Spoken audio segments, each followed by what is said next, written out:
चलिए, so before the break we were discussing problem 6-2. थोड़ा सा आगे मूव करते हैं टू प्रॉब्लम 6-11. दो एक्सरसाइज के प्रॉब्लम्स करेंगे जो कि थोड़े से डिफिकल्ट हैं, और उसके बाद फिर जो है वो we will move on to the introduction of method of sections. So a trust structure is being shown to you. You need to determine the force in each member of the truss and state if these members are in tension or in compression. The loads which are given to us are P1 to be equal to 600 pounds and P2 is 400 pounds. Clear है? Slide नजर आ रही है तमाम लोगों को? Yes sir. Yes sir, आ रही है. चलें, सबसे पहला point, can you identify by inspection any zero force member in this truss? Sir, point B. नहीं, point B zero force member है. तो सर पॉइंट बी पे नहीं होगा सर जीरो? पॉइंट बी पे क्या जीरो होगा? कौन सा मेंबर जीरो फोर्स मेंबर है? सर बीजी. बीजी. सर तो बीजी. अगर मैं पॉइंट बी को कंसीडर करूं तो तीन लिंक्स इस पे ज्वाइन हो रहे हैं, दो कोलिनियर हैं, बी ए और बी सी. तो तीसरा लिंक जिस तरह अभी हमने डिसाइड किया है, it is going to be a zero force member. तो यहाँ मैं एफ बी जी जो है उसको as a zero force member के तौर पे लिख सकता हूँ. ठीक है, okay. Any other link which you can identify as a zero force member? DF sir. नहीं सर, उस पे तो लोड लग रहा है जी. अगर तो P2 ना होता तो फिर डेफिनेटली DF भी होता. इसके अलावा कोई नहीं है. थोड़ा सा और से देखिए. Point GB sir, point GB और एफडी. अगर मैं जॉइंट जी की फ्री बॉडी डायग्राम बनाऊं तो इस पे दो मेंबर्स लग रहे हैं, कोई एक्सटर्नल लोड नहीं है, कोई सपोर्ट रिएक्शन नहीं है जी के ऊपर. सो हमारे पास दोनों मेंबर्स जी ए और G C, they are also going to be zero force member, isn't it? दोबारा बता दें क्या कह रहे हैं. देखें, अगर मैं जॉइंट जी की अब फ्री बॉडी डायग्राम बनाऊं, देखें बीजी तो मैंने जीरो फोर्स कर लिया. अब जॉइंट जी की अगर मैं फ्री बॉडी डायग्राम बनाऊं तो इसके ऊपर एक अदद फोर्स लग रही है एफ जी सी और एक अदद फोर्स लग रही है एफ ए जी. ऐसे ही है? Yes sir. अब सपोज मैं ये एक्स एक्सिस लेता हूं, ये वाई एक्सिस लेता हूं, तो समेशन एफ एक्स करूंगा तो मुझे क्या मिल जाएगा?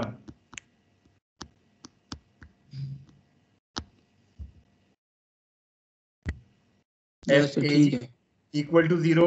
इसी तरह समेशन एफ वाई जब मैं करूंगा तो मुझे एफ जी सी भी 0 के बराबर मिल जाएगा. इट मीन्स के आपके पास एक other zero force member B G है, एक अदर जीरो फोर्स मेंबर जो है वो ए जी है, और तीसरा जीरो फोर्स मेंबर आपके पास एफ जी सी है. ठीक है, यहाँ तक क्लियर है रेको? आई होप ये जीरो फोर्स अब तमाम लोगों को क्लियर है.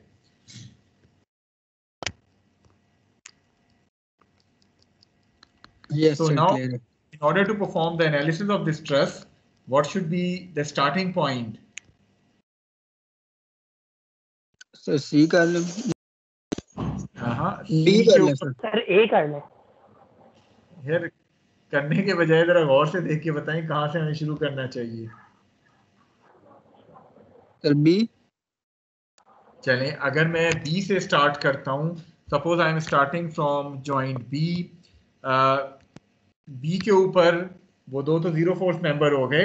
इट मीन्स कि आपके पास एक चीज तो क्लियर है कि एफ बी ए जो है that should be equal to F B C. ऐसे ही है? Yes sir. तो कोई वैल्यू तो ना मिल सकी, फिर हमें कहाँ मूव करना चाहिए?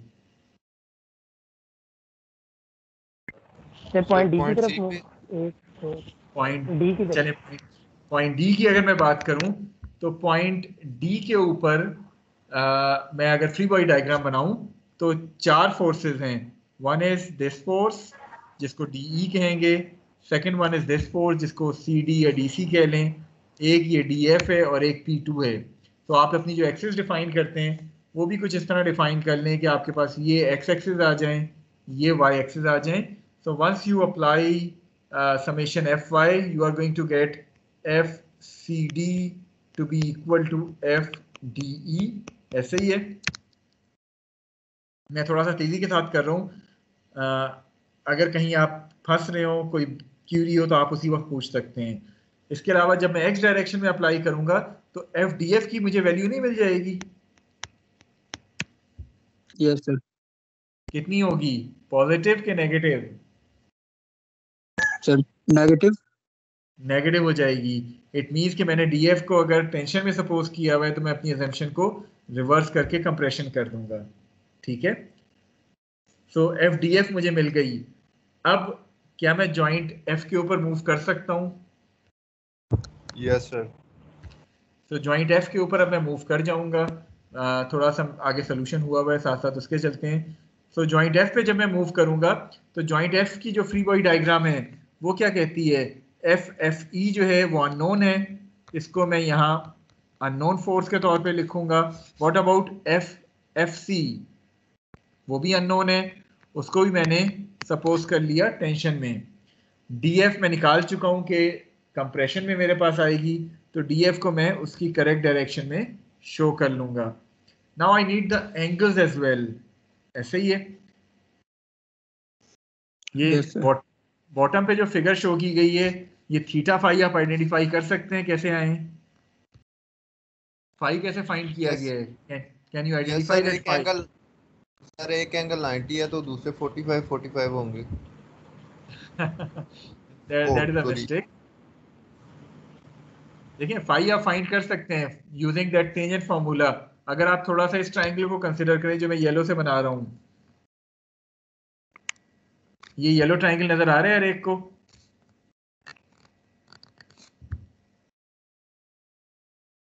इसमें परपेंडिकुलर क्या है? Perpendicular is 6 feet. What about base? Sir base 8 है सर। 8 है, तो can I apply tangent phi equal to 6/8? Yes sir. इससे मुझे फाई मिल जाएगा। Yes sir. फाई मिल गया, दूसरा एंगल 90 डिग्रीज है, तो थीटा क्या बन जाएगा? सर 180 माइनस 5 माइनस, तो 180 माइनस 90 प्लस 5, तो थीटा आपके पास आ गया which is 53.13। Is it clear? Yes sir. Okay, so अब आपके पास थीटा और फाई आ गए। अब आप एफ की अगर फ्री बॉडी डायग्राम बनाएं तो ये जॉइंट एफ की फ्री बॉडी डायग्राम है। Once you apply summation F X and summation F Y, you are going to get the values of C F as well as E F.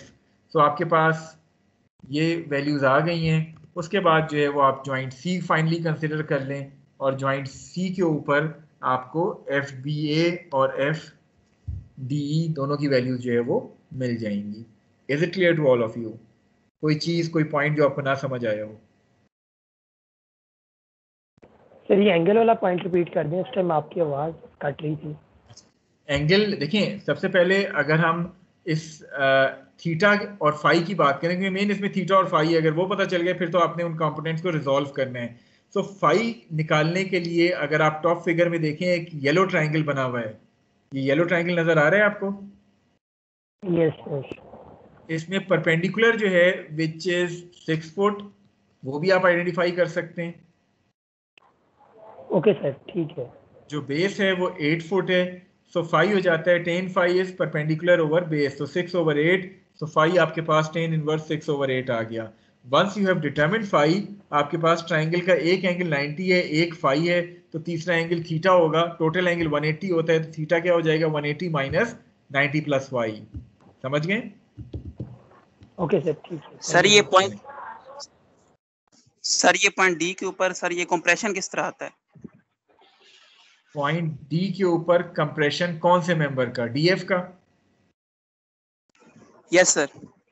देखें, वो तो हम फिर पिछले स्टेप पे वापस जाते हैं ना। आप जब ज्वाइंट डी को कंसिडर कर रहे हैं, ज्वाइंट डी की फ्री बॉडी डायग्राम आपने ड्रॉ की है, which is this free body diagram. नजर आ रही है आपको free body diagram? Yes sir. इसमें आप जब समेशन एफ एक्स करते हैं, आपके पास एक्स एक्सिस ये डिफाइन हुई हुई हैं, तो जब आप समेशन एफ एक्स करते हैं you are going to get F D F to be negative. Negative आने का मतलब क्या है कि एफ डी एफ जो कि आपने टेंशन में सपोज किया, उसके हवाले से आप अपनी अजम्पशन को रिवर्स कर देंगे, FDF is now in compression. तो यहाँ से आपके पास वो कंप्रेशन में आया था FDF। Yes sir, okay okay sir. any other thing which you want to ask?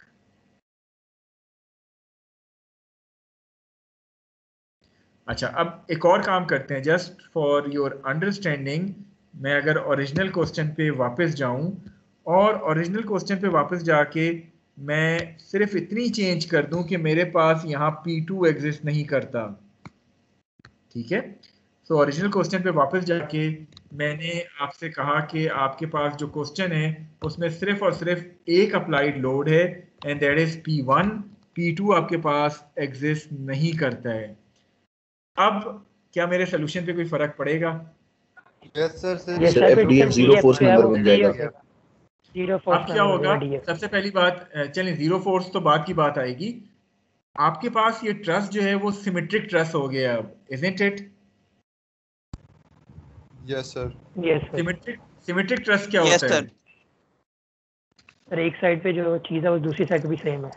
अगर मैं इसको सेंट्रल लाइन से आधा करूं तो इसका राइट और लेफ्ट सेक्शन एग्जैक्टली सेम है, इजंट इट?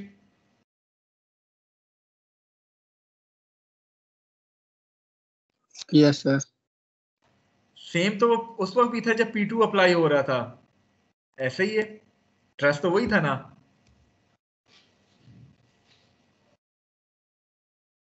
लेकिन जब आप P2 अप्लाई कर रहे थे तो ट्रस तो सिमेट्रिक था, लोडिंग आपकी सिमेट्रिक नहीं थी। चूंकि लोडिंग सिमेट्रिक नहीं थी लिहाजा आपको राइट साइड पे जो मेंबर्स लगे थे उनमें डिफरेंट फोर्सेस डेवलप होती, लेफ्ट साइड पे जो मेंबर्स लगे थे उनमें डिफरेंट फोर्सेस डेवलप होती। हाउएवर अगर मैं इस P2 को रिमूव कर दूं तो मेरे पास ट्रस भी सिमेट्रिक है, लोडिंग भी सिमेट्रिक है। इट मींस कि मेरे पास CD में जो फोर्स आएगी एग्जैक्टली वही फोर्स CB में आएगी, मेरे पास DE में जो फोर्स आएगी एग्जैक्टली वही फोर्स AB में आएगी, मेरे पास FE में जो फोर्स आएगी एग्जैक्टली वही फोर्स AG में आएगी। इन दोनों मेंबर्स में बराबर होगी और इन दो मेंबर्स में बराबर होगी। तो जब जब आपके पास एक सिमेट्रिक ट्रस हो और उस पर लोडिंग भी सिमेट्रिक हो तो लिहाजा उस सूरत में आप पूरे ट्रस की एनालिसिस नहीं करते, आप हाफ ट्रस की एनालिसिस करते हैं और एग्जैक्टली सेम लोड आपके सेकंड हाफ पे भी आता है। लेकिन शर्त क्या है कि ट्रस सिमेट्रिक के साथ साथ लोडिंग भी सिमेट्रिक हो। अगर ट्रस सिमेट्रिक है और लोडिंग अनसिमेट्रिक है तो फिर आपको हर मेंबर में फोर्स डिटरमिन करनी पड़ेगी। लेकिन अगर ट्रस सिमेट्रिक है और लोडिंग भी सिमेट्रिक है तो फिर आप आधी ट्रस की एनालिसिस करें, बाकी आधा टाइम आप सेव कर लें ये कह के कि आपके जो बकाया मेंबर्स हैं उसमें एग्जैक्टली सेम फोर्सेस जो है वो डेवलप होंगी। Is this point clear to all of you? Yes sir. चलें, अब ये सिमेट्रिक ट्रस मैंने आपको क्यों बताया है, क्योंकि हमारा जो नेक्स्ट या लास्ट प्रॉब्लम है इस टॉपिक का वो इसी सिमेट्रिक ट्रस के ऊपर बेस करता है। सो आई होप कि problem 6-15 is now visible to all of you. Slide visible है 6-15 की? जी सर विजिबल है। चलें, थोड़ा सा हम इसको स्टेटमेंट पढ़ते हैं और फिर इसके सोल्यूशन की तरफ जाते हैं। थोड़ा सा डिफरेंट है बाकी तमाम प्रॉब्लम से जो कि अभी तक हमने सॉल्व किए हैं। So first of all this figure is used in multiple problem जो एक्सरसाइज के हैं। चूंकि हम 6-15 कर रहे हैं, इसकी स्टेटमेंट क्या कहती है कि first of all we need to remove this 1200 pound force. So दोनों 1200 पाउंड फोर्स को मैंने रिमूव कर दिया। There is only one load P which is being applied at point D of this truss. So we need to remove the 1200 pound forces and we need to determine the greatest force P that can be applied to this truss structure such that none of the members are subjected to a force exceeding 200 pounds in tension or 1500 pounds in compression. अब इसमें हमने individual member में force find नहीं करनी, rather आपने वो greatest load P find करना है कि आप वो क्या लोड P के तौर पे अप्लाई करेंगे जॉइंट D के ऊपर सच दैट जिनमें से कोई भी मेंबर ट्रस का अगर वो टेंशन में है तो उसमें से 2000 पाउंड्स की वैल्यू एक्सीड ना करे और अगर वो कंप्रेशन में है तो उसमें 1500 पाउंड्स से ज़्यादा की वैल्यू एक्सीड ना हो रही हो। Is the question clear to all of you?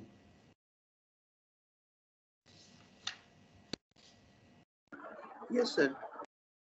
Okay, सबसे पहली बात, is the truss symmetric?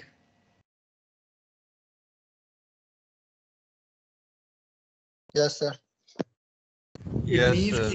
It means कि अगर मैं इस ट्रस को यहाँ से दरमियान से आधा करूं तो जितनी फोर्सेस राइट साइड वाले मेंबर्स में डेवलप हो रही हैं exactly the same forces are going to be developed on the left side, isn't it? Loading भी सिमेट्रिक है। यस सर, लोडिंग भी सर सिमेट्रिक है। थोड़ा सा गौर से देखें, is the loading symmetric? Symmetric loading आप कब कहते हैं? आप सिर्फ अप्लाइड लोड की बात करते हैं या सपोर्ट रिएक्शंस की भी बात करते हैं? सर सपोर्ट डिफरेंट है। यस सर, सपोर्ट डिफरेंट है नीचे। अगर मैं यहाँ सपोर्ट की बात करूं तो यहाँ ए के ऊपर पिन जॉइंट लगा हुआ है, तो पिन जॉइंट पे कितनी फोर्सेस आती हैं? सर दो, एक्स सर, एक्सिस दो और Y two forces axis. X and तो वाई एक्स और ए वाई आ गया। अगर मैं बी की बात करूं तो बी पे क्या लगा हुआ है? Sir roller. Normal force roller. Roller लगा हुआ है, तो रोलर रिमूव करूंगा तो मुझे क्या मिलेगा? Sir normal force. अच्छा, अब मुझे बताएं, is the loading symmetric? No sir. चलें, आपके फिलहाल इस नो को मैं सही मानते हुए मैं कहता हूं जरा मैं सपोर्ट रिएक्शन फाइंड करता हूं इस पूरी ट्रस को as a single unit consider करके मैं सपोर्ट रिएक्शन फाइंड करता हूं। सपोर्ट रिएक्शन के लिए अगर मैं लिखता हूं summation F X equal to 0, तो एक्स डायरेक्शन में कौन सी फोर्सेस एक्ट कर रही हैं इस ट्रस के ऊपर, पूरी ट्रस के ऊपर? सर एक्स और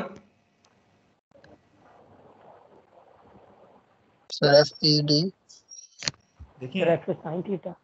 अब मैं पूरी ट्रस्ट को as a support, as a single rigid body consider कर रहा हूँ। चैप्टर नंबर 5 सपोर्ट रिएक्शन आपने डिटरमिन करने, तो एक्स डायरेक्शन में कोई और फोर्स अप्लाइड या सपोर्ट रिएक्शन एक्ट कर रही है?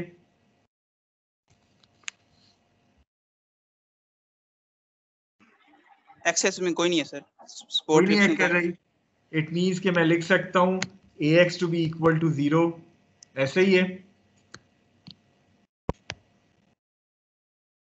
isn't it? Yes sir. तो जब ए एक्स 0 आया, अब बताएं लोडिंग सिमेट्रिक है? Yes sir.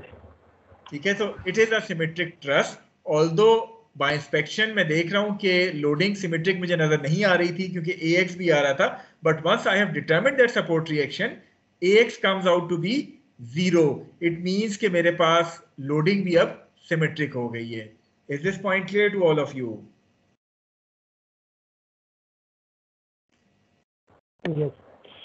अब मैं बजाय पूरी ट्रस की एनालिसिस करने के मैं इसके हाफ पोर्शन की एनालिसिस करूंगा और बाकी हाफ पे मैं कहूंगा कि वही फोर्सेस जो है वो रिपीट हो रही हैं। ये पॉइंट भी क्लियर है हर एक को? सर ये नहीं समझ आया सर। क्या मुझे बता दें कि आप एग्जैक्टली क्या नहीं समझ आया ताकि मैं वो एक्सप्लेन कर दूं? सर कि अभी AX को सर हमने 0 कर दिया, तो फिर तो ये सर ये सिमेट्रिक बन रहा है ना? तो बिल्कुल बन रहा है, यही तो मैं भी कह रहा हूँ कि सिमेट्रिक बन रहा है। तो लिहाजा हम हर मेंबर पे फोर्स फाइंड करने के बजाय इसके आधे मेंबर्स में से फोर्स फाइंड कर लूंगा। मसलन मैं राइट साइड की एनालिसिस करके इस मेंबर यहाँ इन मेंबर्स की फोर्स फाइंड कर दूंगा, लेफ्ट साइड पे यही फोर्सेस जो है वो रिपीट हो जाएंगी। ठीक है, तो अगर मुझे 1 घंटा लगना था तो अब मुझे सॉल्व करने में आधा घंटा लगेगा क्योंकि बाकी आधा टाइम मैं सेव कर लूंगा ये कह के कि ट्रस भी सिमेट्रिक है, लोडिंग भी सिमेट्रिक है, लिहाजा DE में एग्जैक्टली वही फोर्स होगी जो DC में है, इसी तरह CB में एग्जैक्टली वही फोर्स होगी जो EA में है, और इसी तरह बाकी मेंबर्स को भी मैं रिपीट करता रहूंगा। ठीक है, ये पॉइंट क्लियर है? Yes sir. अच्छा, चलें, अब मेरी अपनी चॉइस है, मैं राइट वाले पोर्शन की एनालिसिस करूं या मैं लेफ्ट वाले पोर्शन की एनालिसिस करूं। सपोज मैं राइट साइड वाले पोर्शन की एनालिसिस करता हूं। अब राइट साइड वाले पोर्शन के हवाले से कौन सा जॉइंट है जो मेरे उस कंडीशन को सेटिस्फाई कर रहा है, एक नॉन लोड और 2 unknown load maximum? Sir point B. लेकिन इसमें तो कोई भी नॉन लोड कहीं भी नजर नहीं आ रहा पूरी ट्रस में। नॉन नहीं है सर, नॉन लोड नहीं है, नॉन कहीं भी नहीं है, लेकिन एक चीज 1200 है। सी पे है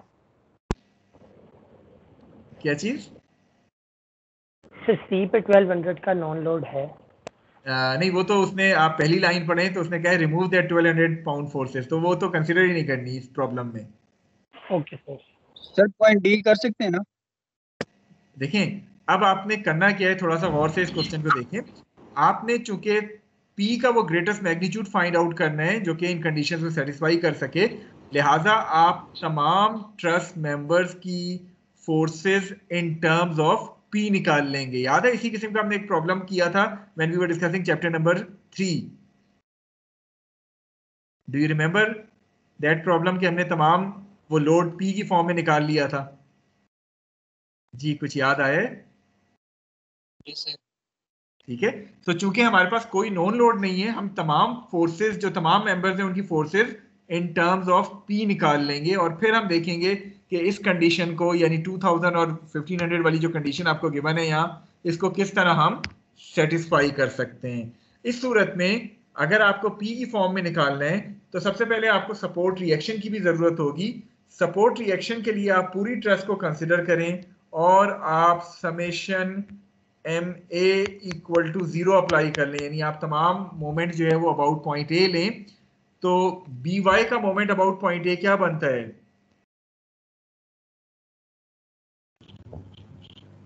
सर परपेंडिकुलर डिस्टेंस सर इसका बनता है 16। और clockwise, counter clockwise? Sir counter clockwise sir. Counter clockwise आ गया। What about the moment due to this load P? इसका परपेंडिकुलर डिस्टेंस कितना है? सर 8 है और ये क्लॉकवाइज हो जाएगा सर। ठीक है, तो ये आपके पास माइनस आ गया। AY कोई मोमेंट बनाएगा पॉइंट A के अबाउट? नो सर, ये पास कर रहा है सर पॉइंट ए। पास कर रहे हैं, तो इससे BY आपको क्या मिलेगा? 0.5P, isn't it? Yes sir. चलें, अब मैं अपनी एनालिसिस किस पॉइंट से स्टार्ट करूंगा इस ट्रस्ट के? जब मैंने कहा है कि मैं हाफ ट्रस्ट को कंसिडर करूंगा राइट साइड को, can I start from point B now? Yes sir, अभी BY हमारे पास है इन टर्म ऑफ बी। ठीक है, तो बी की जब मैं फ्री बॉडी डायग्राम बनाऊंगा, मेरे पास एक ये फोर्स आएगी, एक ये फोर्स आएगी, चूंकि दोनों अननोन है। तो वंस आई सॉल्व इट, आपके पास फ्री बॉडी डायग्राम ये आ जाएगी पॉइंट बी की। वंस यू सॉल्व इट, कोई जीरो फोर्स मेंबर आ गया है कि नहीं आया? सर आ गया सर, FBG। जी, BG जीरो फोर्स हो गया है। क्यों जीरो फोर्स हुआ है? क्या कंडीशन ये सेटिस्फाई कर रहा है? आपके पास दो फोर्सेस हैं, BY BC, दोनों कोलिनियर हैं, सर तो इट मींस सर के दो कोलिनियर है, ये 0 हो जाएगा। तीसरा वाला जीरो होगा। तो BG is basically a zero force member. Automatically आप AF को भी जीरो फोर्स लिख सकते हैं because the truss is symmetric, the loading is symmetric. ठीक है, सर ये पॉइंट Yes, रिपीट sir. कर दें, इसमें बड़ा नेट देखिए, का मसला आ रहा था। पॉइंट बी की अगर मैं देखूं, पॉइंट बी के ऊपर एक अदद ये BY आया है, एक अदद BC आया है और तीसरा FBG है। ये तीन फोर्सेस एक्ट कर रही हैं, इनमें से दो कोलिनियर हैं, ऐसे ही है। तो अगर दो कोलिनियर हैं तो तीसरा वाला, हमारी जो इंस्पेक्शन हमने वो की थी ट्रसेस की जीरो फोर्स के हवाले से, तीसरा वाला आपका जीरो फोर्स मेंबर होगा, लिहाजा BG is going to be a zero force member. और चूंकि BG जीरो फोर्स मेंबर है तो सिमेट्रिक ट्रस, सिमेट्रिक लोडिंग होने की वजह से AF भी आपके पास जीरो फोर्स मेंबर होगा। ठीक है, ओके सर। तो अब आपके पास FBC आ गई विच इज माइनस 0.5P। यहां तक क्लियर है समेशन FI अप्लाई करके? नेक्स्ट कौन सा पॉइंट है जिसमें हमें मूव करना चाहिए B के बाद? Sir point C। Point C है। तो पॉइंट C की जब मैं फ्री बॉडी डायग्राम बनाता हूं तो पॉइंट C की फ्री बॉडी डायग्राम बनाने से मुझे FCG की वैल्यू मिल जाती है विच इज 0.707 और FCD की वैल्यू मिल जाती है विच इज 0.5। इट मीन्स कि मुझे ये भी मिल गई और CD की वैल्यू मिल गई और CG की वैल्यू मिल गई। फर्दर मैं नेक्स्ट किस पॉइंट को कंसिडर करूंगा? Sir point D. Point D को भी कर सकता हूं, और पॉइंट D को वैसे कर सकता हूं। पॉइंट D के ऊपर कितनी अननोन है?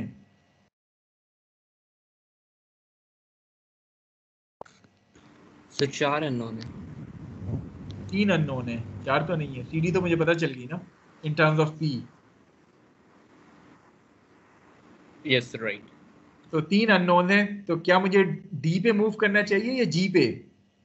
सर पॉइंट जी ज्यादा फिजिबल नहीं रहेगा? पॉइंट G ज्यादा फिजिबल नहीं, पॉइंट G वो वाहिद ऑप्शन है जिसमें मैं मूव कर सकता हूँ, ज्यादा और कम वाली तो बात ही नहीं है। Okay sir. ठीक है, so I am going to move to point G।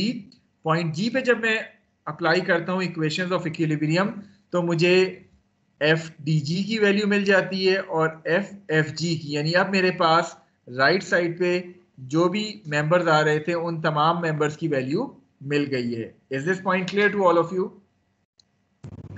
Yes sir. अब मैं कह सकता हूं कि FDG जो है वो FDF के बराबर है, FDC जो है वो FDE के बराबर है, FCB जो है वो FEA के बराबर है, एंड सो ऑन। तो मुझे सिमेट्री और लोडिंग की वजह से ये इक्वेशंस मिल जाएंगी। आई होप कि ये तमाम लोगों को क्लियर है इक्वेशंस। अब जरा मेन क्वेश्चन पे आते हैं दोबारा। यहां तक सबको पॉइंट क्लियर है ना कि हमने तमाम फोर्सेस को इन टर्म्स ऑफ P कैसे निकाला है?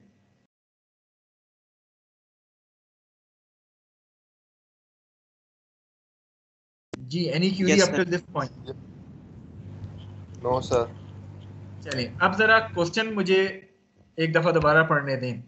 हमें P का वो ग्रेटेस्ट मैग्नीट्यूड निकालना था that can be applied to this truss such that none of the members are subjected to a force exceeding 200 pounds if they are in tension or 1500 pounds if they are in compression। यानी P का वो क्या largest magnitude होगा जो इन दो conditions को satisfy करेगा, यानी आपके पास जो भी मेंबर टेंशन में है उनमें 2000 पाउंड से मैक्सिमम फोर्स एक्सीड ना करे, और अगर जो मेंबर कंप्रेशन में है उनमें 1500 पाउंड से ज्यादा फोर्स एक्सीड ना करे।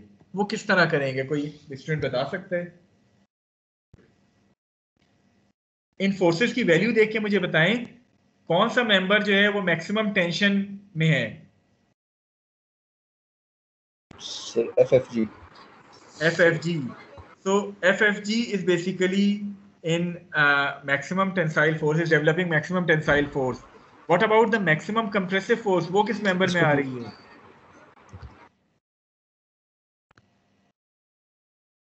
मैक्सिमम कंप्रेसिव फोर्स किस में आ रही है? DG। FDG। DG. ठीक है, विच इज 0.707 P। तो ये आपके पास दो मेंबर्स हैं जो कि एक मैक्सिमम टेंशन में है, एक मैक्सिमम कंप्रेशन में है।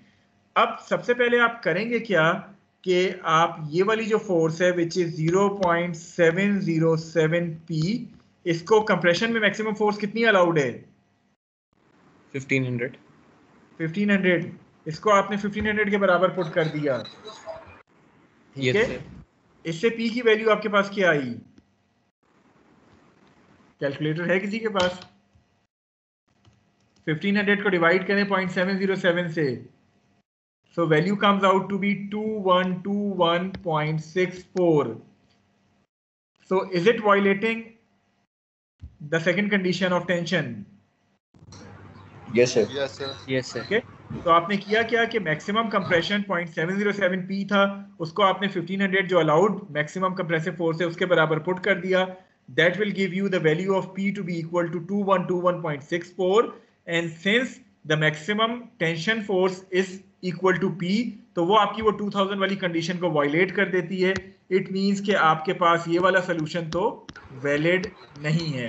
यहां तक क्लियर है? तो अब क्या करेंगे?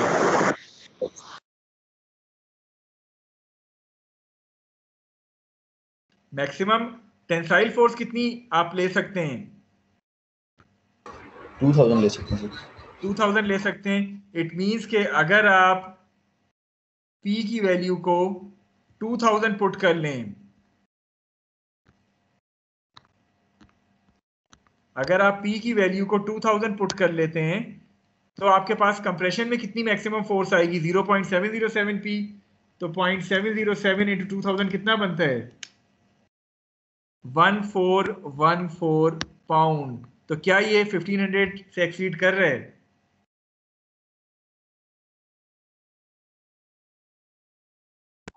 No sir. सर तो कंडीशन दोनों सेटिस्फाई हो गई हैं।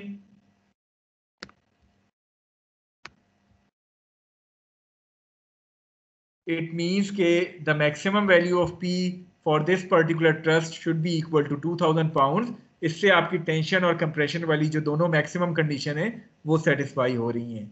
Is this point clear to all of you?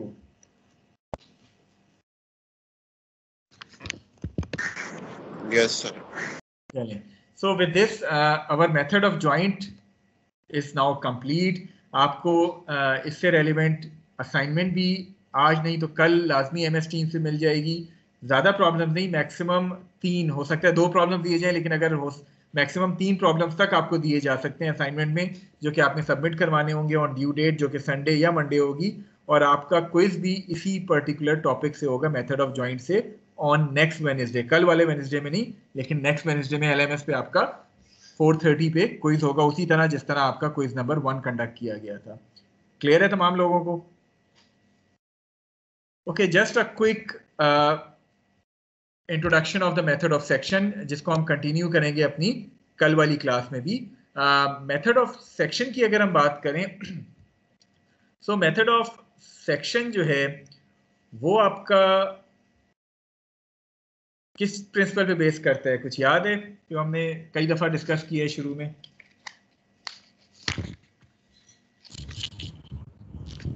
Sir rigid body पे। जी, equilibrium of a rigid body in 2 dimensions. क्योंकि आपकी ट्रस्ट 2 डायमेंशन में ही है, प्लेनर ट्रस्ट है, लोडिंग भी प्लेनर है, तो आप 2 डायमेंशन वाली इक्विलिब्रियम जो कंडीशंस हैं चैप्टर नंबर 5 की, उनको इस्तेमाल कर सकते हैं for using the method of section.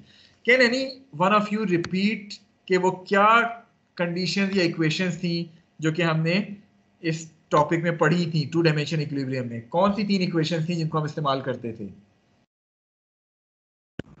Sir एक मूवमेंट और 2 फोर्सेस, या 2 मूवमेंट और 1 फोर्स भी हो सकती थी कुछ। So the first set of equations were summation fx equal to 0, summation fy equal to 0 and 1 moment equation। So पहली set of equations कहती थी कि आप 2 अदद फोर्स और 1 मोमेंट को इस्तेमाल करते हुए रिजिड बॉडी को इक्विलिब्रियम की कंडीशन को अप्लाई करते हुए अननोन्स जो है वो डिटरमिन कर सकते हैं। द सेकेंड सेट वॉज कि आप फोर्स की एक इक्वेशन इस्तेमाल करें और आप मोमेंट की 2 इक्वेशन इस्तेमाल कर लें, ma और समेशन mb, यानी 2 डिफरेंट पॉइंट्स के अबाउट आप मोमेंट ले लें, तब भी आपकी वो रिजिड बॉडी इक्विलिब्रियम में होगी। एंड फाइनली थर्ड कंडीशन भी होती थी, कुछ याद है? सर तीनों मोमेंट ले लें, समेशन ma, समेशन mb और समेशन mc। सो आप किसी भी 3 पॉइंट्स के अबाउट मोमेंट ले लें, बशर्त ये कि ये तीनों पॉइंट्स कोलिनियर नहीं होने चाहिए, ए बी सी जो है वो एक लाइन में लाई ना करते हो, तो इन तीनों में से कोई सी भी सेट ऑफ इक्वेशंस आप यूज कर सकते थे for such a rigid body which is in equilibrium. तो चूंकि आपका मेथड ऑफ सेक्शन भी इसी रिजिड बॉडी इक्विलिब्रियम के ऊपर बेस करता है, तो जिस रिजिड बॉडी की भी आप एनालिसिस कर रहे हैं मेथड ऑफ सेक्शन के जरिए, आप इन तीनों में से कोई सा भी एक सेट जो है वो इस्तेमाल कर सकते हैं for performing the analysis of this rigid body using the method of sections. यहां तक क्लियर है हर एक को?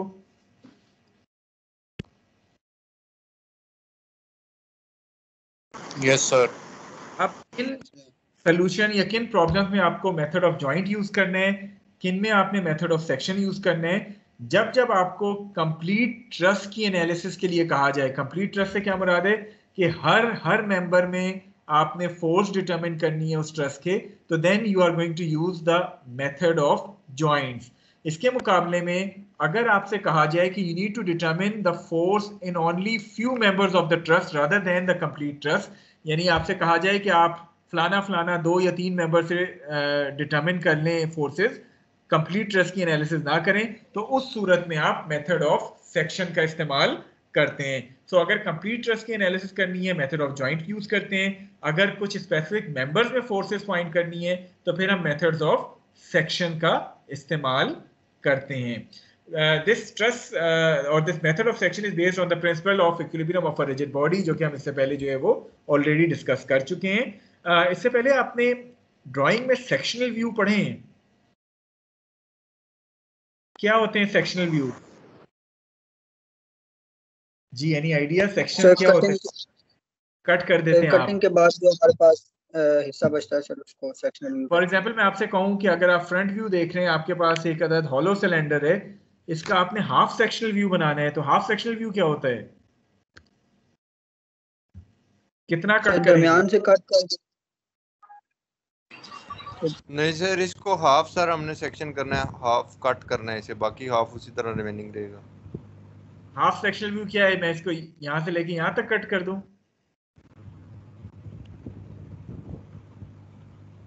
यस सर, इस तरह भी कर सकते हैं और दूसरी तरह भी एक्स एक्सिस के अलोंग भी कट कर सकते हैं। अच्छा, is it half section view और फुल सेक्शन व्यू?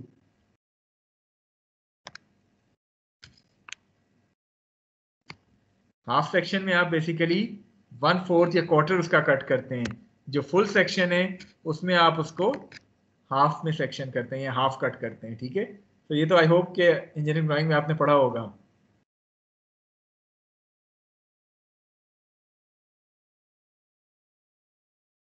सर अभी आपने बेहतर पढ़ा दिया सर। चले तो अच्छा, अब ये पढ़ाने की वजह क्या है कि आप अपनी उस ट्रस्ट की जिसको आपने एनालिसिस करनी हो using the method of sections, उसको कट करते हैं। और कट किस तरह करते हैं?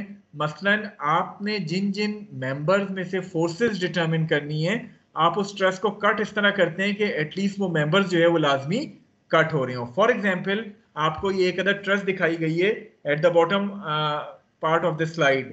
अगर मैं आपसे कहूं कि आपने BC, CG और GF ये 3 मेंबर्स में से फोर्स फाइंड करनी है, तो आपने इस ट्रस्ट को ऐसे कट करना होगा कि ये तीनों मेंबर्स जिसमें से आपने फोर्स डिटरमिन करनी हो वो लाजमी कट हो रहे हों। Is this point clear to all of you? Yes, sir. इसी तरह अगर मैं आपसे कहता हूं कि आपने CD, FD और FE में से फोर्सेस फाइंड करनी है, सो लाजमी है कि फिर आप ट्रस्ट को यहां से कट करें ताकि वो 3 मेंबर्स जिनमें आपने फोर्सेस डिटरमिन करनी है वो लाजमी आपके पास कट हो रहे हों। क्लियर है? जी सर। इसी तरह अगर मैं आपसे कहूं आपने BA और AG में फोर्सेस डिटरमिन करनी है, तो फिर आप ट्रस्ट को इस जगह से कट कर देंगे। तो कंक्लूजन क्या है कि जिस जिस मेंबर में से आपने फोर्सेस डिटरमिन करनी हो, आप ट्रस्ट को उस तरह कट करेंगे कि वो मेंबर्स लाजमी कट में आ रहे हों। अब आपके पास इक्वेशंस इक्विलिब्रियम की कितनी थी जो अभी हमने देखी थी? सर 3। तो इट मींस के कितने अननोन आप उन 3 इक्वेशंस को यूज करते हुए डिटरमिन कर सकते हैं? Sir maximum 3। Maximum 3। It means के एक वक्त में जब आपने ट्रस्ट को कट करना है तो इस तरह कट करना है कि 3 से ज्यादा मेंबर्स कट ना हो रहे हो। फॉर एग्जांपल अगर मैं इस ट्रस्ट को यहां से कट कर दूं, तो अब जरा देखें कितने मेंबर्स कट हो रहे हैं? सर 4। सर 5। सर 5 हो रहे हैं कट। 5 मेंबर्स कट हो रहे हैं। तो 5 मेंबर्स अगर कट हो रहे हैं तो इट मींस कि जब आप इस ट्रस्ट को इक्विलिब्रियम में लेंगे तो आपको 5 अननोन फोर्सेस मिलेंगी जो कि 3 इक्वेशंस के साथ डिटरमिन नहीं की जा सकती। लिहाजा सेक्शन बनाते हुए आपने इस बात का ख्याल रखना है कि एक वक्त में 3 से ज्यादा मेंबर्स जिनमें फोर्सेस अननोन है वो आपके कट ना हो रहे हो। आपने इस तरह ट्रस्ट को कट करना है। तो यहाँ अभी हम रुक जाते हैं क्योंकि टाइम पूरा हो गया। अपनी कल वाली जो क्लास है उसमें हम इसी पॉइंट से स्टार्ट करेंगे जिसमें हम इसी ट्रस्ट को यूज करते हुए इसकी मेथड ऑफ सेक्शंस के साथ एनालिसिस करेंगे। Is it clear to all of you?